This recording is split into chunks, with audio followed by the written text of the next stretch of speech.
रुषा अनुदान रे RD department द्वारा निर्मित गोपालपुर कॉलेज परिसर में चली अतिरिक्त कोठा 3 वर्ष धरी अधपंतरिया 2018 मसीह रुषा पांठि अतिरिक्त कोठा निमंते खलिकट क्लस्टर पक्षर 2,19,48,750 टंका मंजूर होता। यही अनुदान रे गोटी कंप्यूटर लैब 3टी स्मार्ट क्लासरूम और 3टी अतिरिक्त कोठा निर्माण निमंते व्यवस्था रही बेले यार निर्माण कार्य दायित्व आरडी डिविजन 2 को प्रदान कर 26/8/2019 रे 50% अर्थ कोठा निर्माण पर आरडी को पैठ कर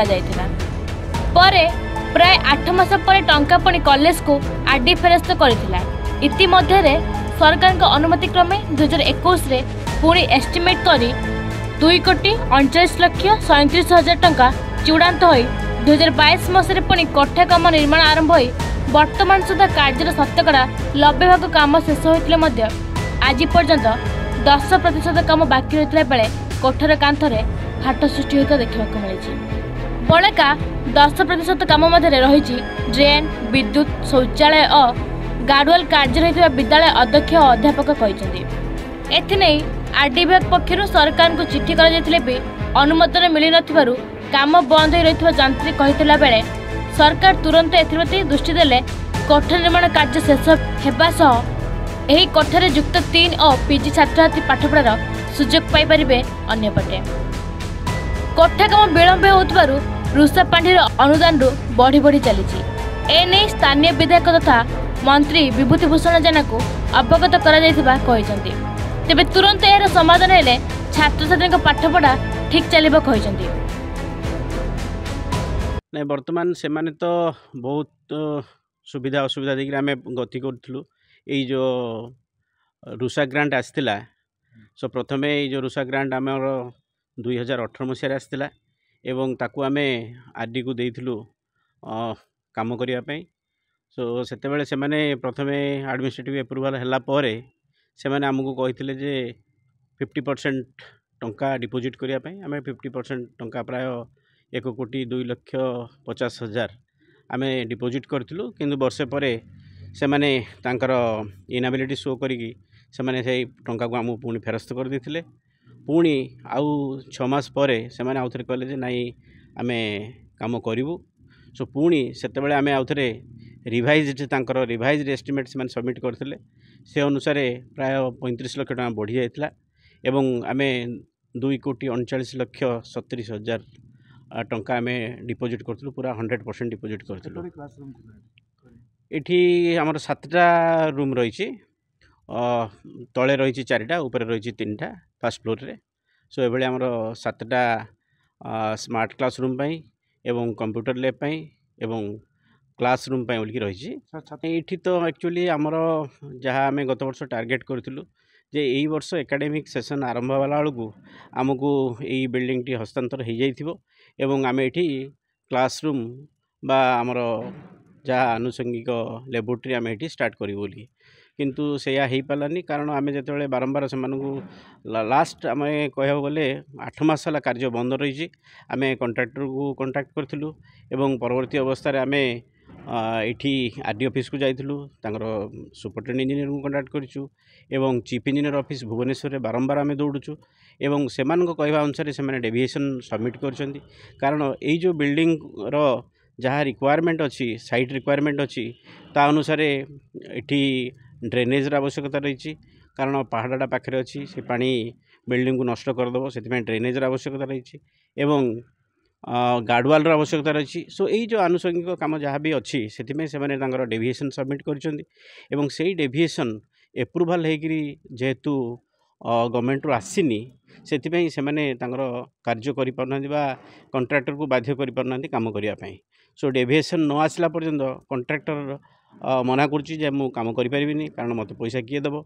एवं एमाने भी ताकू एश्योर करना आम पैसा देवु तुम काम कर से ये कार्य से बंद रही सो जहाद्वारा कि ये कॉलेज जो हजार हजार छात्र छात्री अच्छा से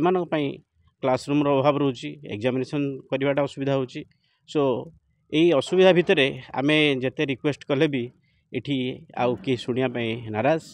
सो पुणी आम आपण माध्यम आउ थे से गवर्नमेंट को कौचु जे तांकर टिके जो डेविएशन काम रही त्वरान्वित करूँ एवं कंट्राक्टर को से अनुसार इंस्ट्रक्शन दिंतु जहाँफल अंततः डिसेम्बर सुधा जदि आमको हैंडओवर करती ताहले आमे वर्तमान कौन है जे आमर गवर्नमेंट रु स्टेट गवर्नमेंट रु एटा तो रुषा होची तो सेंट्रल गवर्नमेंट पैसा स्टेट गवर्नमेंट रु भी आमर दुईटा फर्स्ट फ्लोर उपरे सॉरी ग्राउंड फ्लोर उपरे दीटा रूम करने ऑलरेडी टंका सैंक्शन हो जाइए गोटे 67 लाख टंका आउ गोटे 50 लाख टंका किंतु एमाने आमको हैंडओवर न कला पर्यंत सेटा आमे ब्लॉक को से कार्य हस्तांतर करूँ सो एमाने जिते पर्यंत आमको बिल्डिंग हस्तांतर करना से पर्यंत से भी सीटी काम करवाटा असुविधा हे जहाँफल कि कौन हम पैसा आसबार वर्षे है किंतु ये काम अल्टीमेटली आरडी काम ब्लॉक काम भी से विलम्ब हम आमर रुषा अनुदान तरफ आमको आसला 2,19,48,000 टंका जोटा कि आमर बिल्डिंग थिला 2,05,00,000 टंका सेटा आम 2018 रे रुषा को जो अनुदान को आम आरडी डिपार्टमेंट रे सबमिट करने आम निष्पत्ति करूँ से अनुसार आम 2019 मसीह आरडी डिपार्टमेंट को देलु पर मुहूर्त आरडी डिपार्टमेंट से जिनसटा को जेहेतु तांकर कार्यभार बढ़ी जाऊँगी से अनुसार से माने फेरई देले बोली जहाँ जना पड़ा तापर आउ थे आमर जो प्राक्तन विधायक आमर यही गवर्निंग बॉडी प्रेसिडेंट थिले तांकर चेष्टा अनुसार आउ थे आरडी निष्पत्ति कला जे मु बिल्डिंग करी से अनुसार आम आउ थे 2021 मसीह ताको तार जो टंका आमर 50% टंका जो पठेलु आउ बड़का टंका मिसेकी पठेलु सी 22 मसीह काम स्टार्ट कले ए भितर काम आरंभ होगा मझिरे तांकर गोटे थर सॉइल टेस्ट होता आउ थे जिते से बिल्डिंग रो प्लान चेंज है सेतेबेले जितेबाला बिल्डिंग टी एक्सटेंशन है जो लूज सॉइल थिला से सॉइल ऊपर तांकर टिके डाउट है से माने आउ थे प्लान डेविएशन करने चाहिए आ से अनुसार तांकर जो प्लान डेविएशन है आमर जो पठेलु टंका ताईरे आउ अधिका टंका लगिला जाफल आम आउ थे पर मुहूर्त 34 लाख देलु रुषा को से अनुसार काम आरंभ है काम चलला बर्तमान 90 भाग काम सरी आउ जो 10 भाग काम अच्छी आज की 8 मास है आउ काम होनी आम कंट्राक्टर को पचारे कंट्राक्टर कहूँ जे मोर जी काम कर एक्सेस काम कर मत पेमेंट मिलूनी जेहेतु यहाँ प्लान डेविएशन आपंकर आप्रुवाल होनी से मत पैसा मिलूनी मु संपर्क में आमर एसी को भेटी 2-3 थर आउ एसी उपस्थित आमर कंट्राक्टर को डाकिक पचरा गला कंट्राक्टर यही जोटा मत कही से मत कहले से अनुसार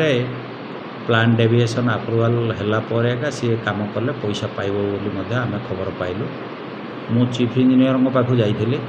चीफ इंजीनियर ऑफिस रे 2-3 थर भेटली चीफ इंजीनियर से जिनसटा को किमिति शीघ्र हम बोली आमर डिपार्टमेंट को परामर्श देले डिपार्टमेंट ए जिनसटा को पठेगिरी वर्तमान जाए आउरी तार प्रोसेस सरीनी आमर ये जो बिल्डिंग रा 10% काम सरले से बिल्डिंग रे जो रूम जाक आम जो श्रेणी गृह पर व्यवहार करने कथा व्यवहार कर आमर 7टा रूम है व्यवहार हम किंतु जो 10% मुख्यतः आमर सीलिंग अच्छी तापर 2टा टॉयलेट हम आउ फ्रंट रे जो अच्छी फ्री स्पेसटा से फ्री स्पेस रे कंक्रीट हम आउ ड्रेनेज व्यवस्था हम आउ बिल्डिंग टा को सपोर्ट करने गोटे गार्ड वाल हम पछपटे एति काम बाकी अच्छे ए कामटा शीघ्र कले आमर पिला उपकृत हुए आउ से 7टा रूम आमर लैबोरेटरी आ क्लास रूम व्यवहार हो पार। रंगेलुंडरू संदेश कुमार साहू रिपोर्ट एएन ओडिशा।